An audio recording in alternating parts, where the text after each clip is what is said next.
O governador Romeu Zema afirma que a existência da ditadura militar no Brasil entre 1964 e 1985 é uma questão de interpretação e promete conceder indulto ao ex-presidente Jair Bolsonaro caso ele, Zema, seja eleito para a presidência da República em 2026. A declaração foi dada ontem em entrevista ao jornal Folha de São Paulo. Vamos ouvir um trecho.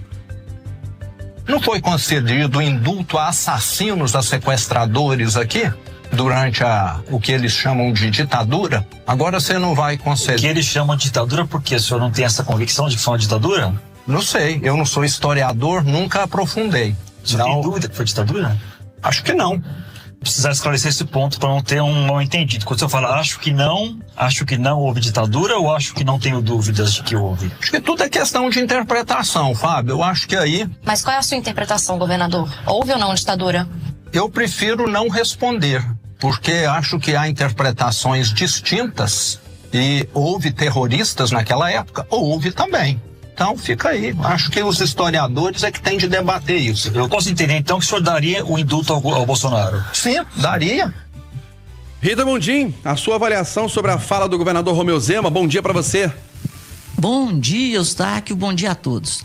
O que o governador chama de interpretação, eu chamo de contexto. Então, toda fala lá tem que ser contextualizada. Nós estávamos vivendo lá, nessa 64, o auge da Guerra Fria. E a Guerra Fria era uma disputa entre o comunismo, né?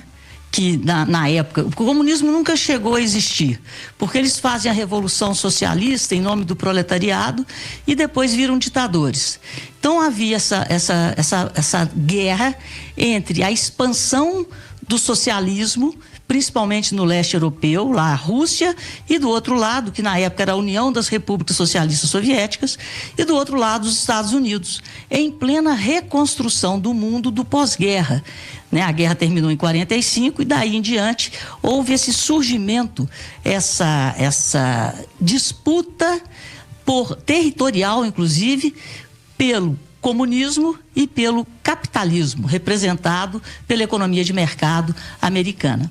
E não sei se vocês, né, por isso que ele falou que os historiadores são os melhores para falar sobre isso, porque Cuba, né, o Fidel Castro fez a Revolução Cubana e se aliou à Rússia, à União das Repúblicas Socialistas Soviéticas. Cuba estava no quintal dos Estados Unidos. Então, no meio do caminho entre a América do Norte e a América do Sul, você tinha Cuba, né? E a ideia era de que, a partir dali, a América Latina ali fosse conquistada pelo comunismo. Aí surgiram líderes, né, na época, como Brizola, João Goulart, pregando uma doutrina mais socialista. E aqui no Brasil houve também o surgimento da tradicional família, né? TFP, Tradição, Família e Propriedade. Por quê? Porque o socialismo, o comunismo é totalmente contra a propriedade privada, então é tudo do Estado. Então, naquela época, houve um clima para que houvesse o que foi chamado na época de Revolução Militar, com a promessa de uma redemocratização rápida. Como a redemocratização demorou mais, né, do que se esperava, como disse o governador Zema, não foi só os militares que torturaram.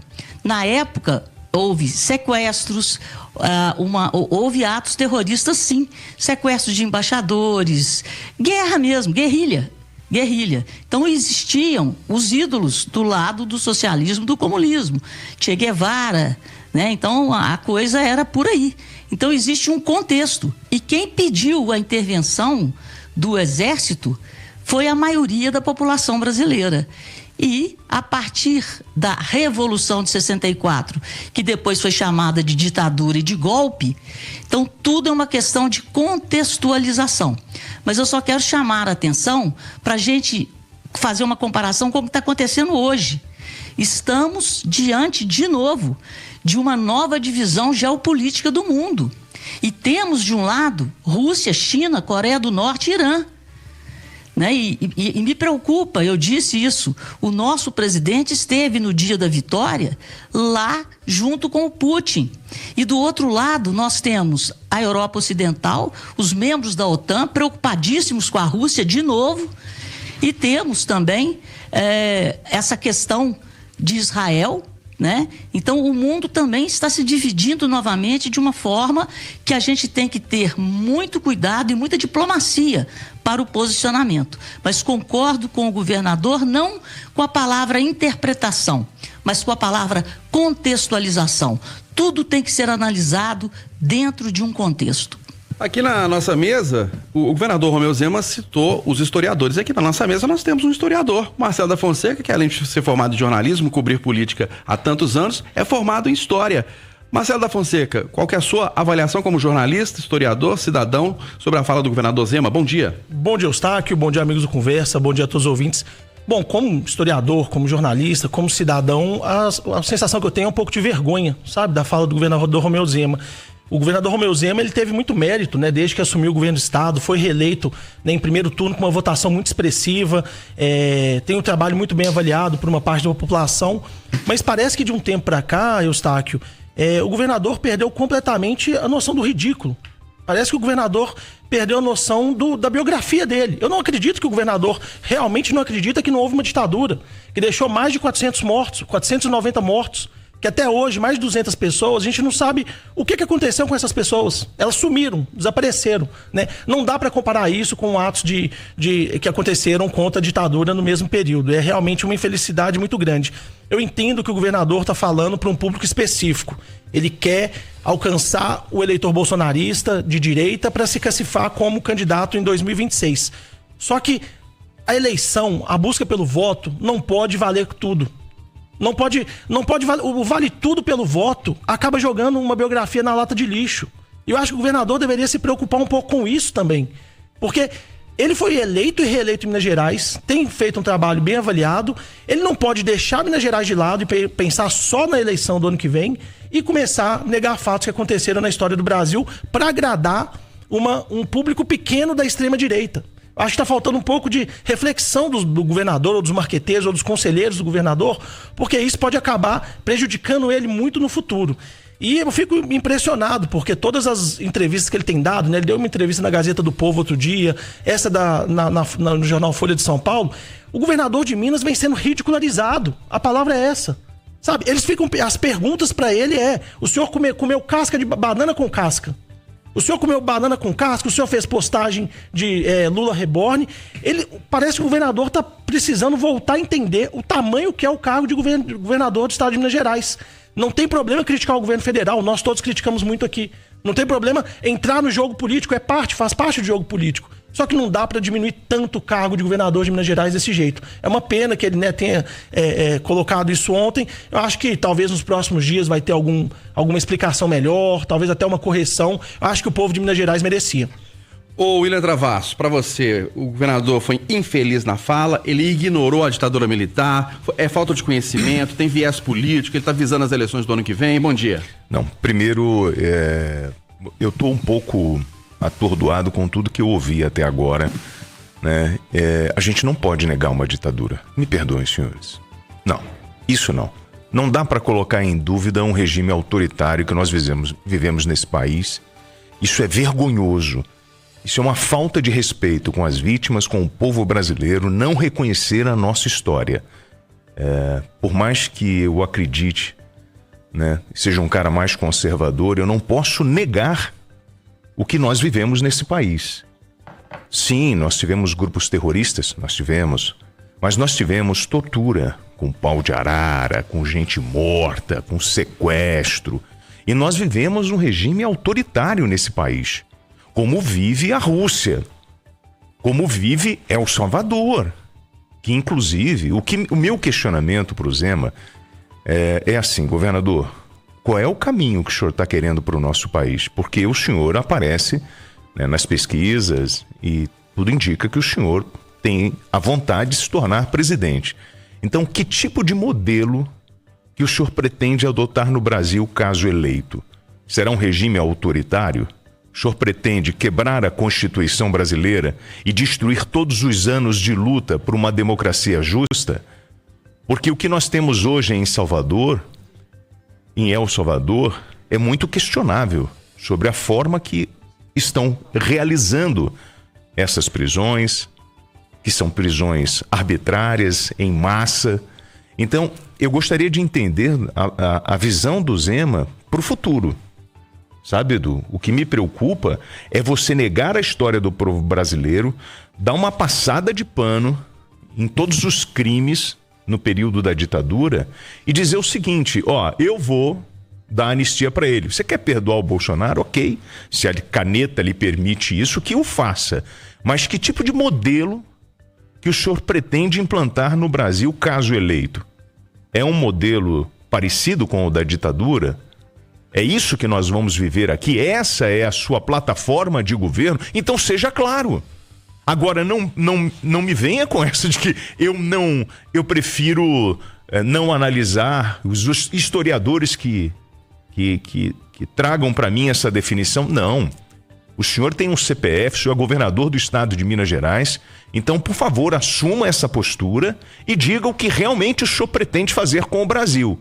Eu posso dizer para o senhor que viver numa democracia não dá para andar ao lado de regime autoritário. Não dá para a gente puxar o que aconteceu no período de ditadura, que foram 21 anos, não é isso? 21 anos de ditadura, e tentar aplicar nesse mundo moderno. Ou é isso que o senhor pretende? Se for isso, então, por favor, diga, eu quero ser um autoritário. Essa é a minha bandeira. Eu sou um cara conservador e vou para cima disso. Agora, meus amigos, meus colegas, não vão passar pano nisso. Não dá para compactuar com uma história de contextualização. Ditadura é ditadura. E nós vivemos isso aqui no Brasil. Tem vários elementos, né, Eduardo? Além das mortes, das atrocidades. Como não houve ditadura, sendo que todos os presidentes brasileiros na época de 64 a 85 eram generais do Exército. E até pegando como gancho o filme Ainda Estou Aqui, ganhou o Oscar de melhor filme estrangeiro, contando as barbaridades da ditadura, falando da história do Rubens Paiva, que foi levado de casa por militares, e nós estamos na década de 70, e nós estamos em 2025, o corpo dele não foi achado até hoje. Bom dia. Bom dia a todos. Primeiro eu vou falar na primeira pessoa, e eu vou pegar a segunda parte da fala do Zema, quando ele fala que se eleito presidente, ele daria uma anistia pro Bolsonaro. Eu não ia achar ruim, não. Não. Sabe por quê? Porque deram anistia pro Lula. Era pro Lula estar na cadeia. Eu estou convencido disso. Jogaram a Lava Jato no lixo e o Lula é presidente. O Bolsonaro, na minha opinião, contribuiu sim para uma tentativa de golpe de Estado, deve ser punido sim. Aí, para um amplo entendimento nacional, para um pacto nacional de Brasil para diante, assume lá um presidente e fala assim, o Bolsonaro está absolvido 0-0. Eu não acho o fim da picada perto das coisas que eu tenho visto. Ponto. Agora, governador Zema, a gente vai ficando velho, vai ficando mais deprimido. Eu tenho chorado mais, sabe? Qualquer coisa me faz chorar. Fico emocionado.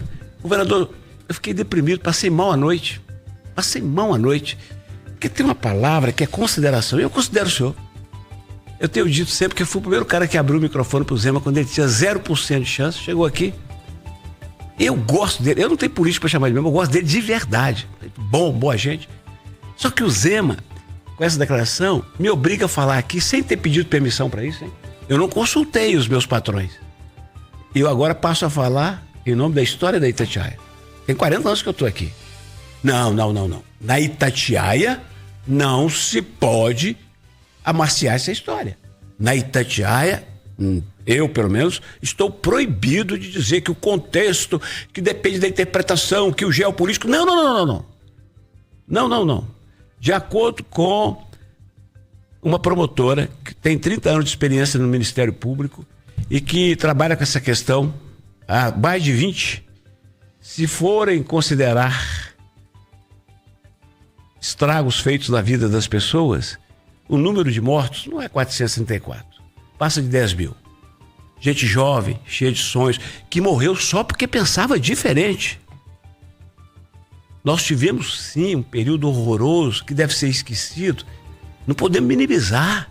Um governador de estado não pode falar isso. Governador Zema, na boa. O senhor ontem Eu passei a noite inteira pensando em 3 homens de vida pública. Trump, Hélio Garcia, o senhor. O Trump, ele não faz tipo, não. Ele é absolutamente louco. Ele está governando o país mais importante do mundo. É medida em cima de medida. Agora ele decidiu que o sujeito que nasceu num país pobre não pode ir lá. Só porque ele pode ser um terrorista. Ele decidiu. Generalizou, não pode. Ele marcou na testa de todo mundo que nasceu no Irã e no Afeganistão. Você não pode vir aqui porque você é terrorista. O dono do mundo. Eu lembro-me muito, eu gostaria de deixar a memória dele em paz, mas tem que lembrar de um governador que foi prefeito do Brasil, que eu, no meu tato com ele, considerava um irresponsável completo. Largado. Mas tem gente que ama, diz que era um estadista, que era o Hélio Garcia. Ele falou a frase mais lapidar. O Trump, com aquela loucura dele, ele fala a verdade que os políticos pensam. E faça o que os políticos pensam. O Hélio Garcia falou um monte de coisa que o político pensa, e a frase dele que não sai da minha cabeça. Na política, feio é perder. O Zema está se expondo, julgando na lata de lixo a biografia, a história dele, de um empresário bem-sucedido, que só veio para a política depois que ficou aposentado e separado. Ele falou, estou por conta. Ele é um sujeito do bem, ele não concorda com isso. Ele está falando na ânsia de arranjar os 30% dos bolsonaristas mais radicais para ganhar voto, para ser alguma coisa. O presidente ou vice, o governador, pior do que o senhor dizer que depende da interpretação, que para mim já é o fim do mundo. Agora estou falando da Itatiaia. Que por 70 anos da Itatiaia é o fim do mundo. Pior do que isso, é na sequência eu falo assim, prefiro não opinar. Porque aí, governador, com o carinho que eu tenho pelo senhor, o senhor foi mal informado, chutou a história e foi covarde.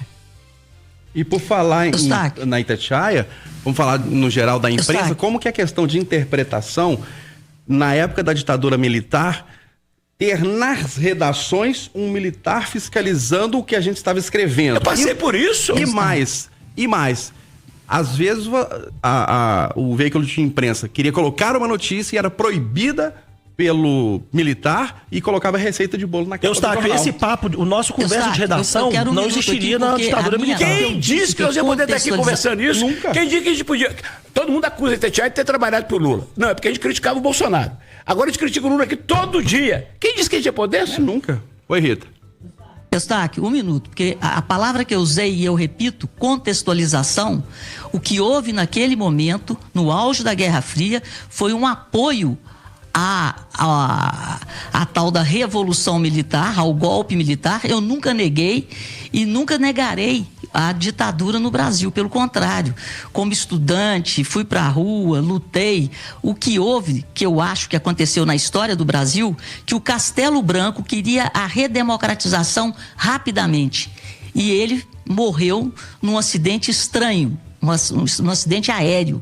Então tem muita coisa nessa história, mas o contexto, na época que houve o golpe, a Revolução Militar, a classe média brasileira se levantou contra o crescimento do socialismo no Brasil. É isso que eu quero deixar claro. Agora, depois, fechar o Congresso, os atos de exceção, a censura, o que nós vivemos realmente foi um filme de terror. Mas eu quero deixar claro o contexto da Guerra Fria entre capitalismo e socialismo, e o Brasil era e é a maior potência da América do Sul, e os Estados Unidos entraram aqui, sim, financiando, né, ou ajudando nessa ascensão da classe média e dos militares. Esse microfone não pode diminuir o que aconteceu. A Itatiaia não se curvou à ditadura. Somos da terra de Juscelino Kubitschek, que morreu perseguido pela ditadura, da terra de Tancredo, que retomou a redemocratização, e em dado momento, lá nos anos 60, está aqui o Acirantão, que onde hoje é o Minacentro era a Secretaria de Saúde, no auditório, no meio da crise. Leonel de Moura Brizola falou, se o Brasil tivesse 3 emissoras como essa aqui, ele era outro. O que aconteceu é inaceitável e irrepetível. Um abraço.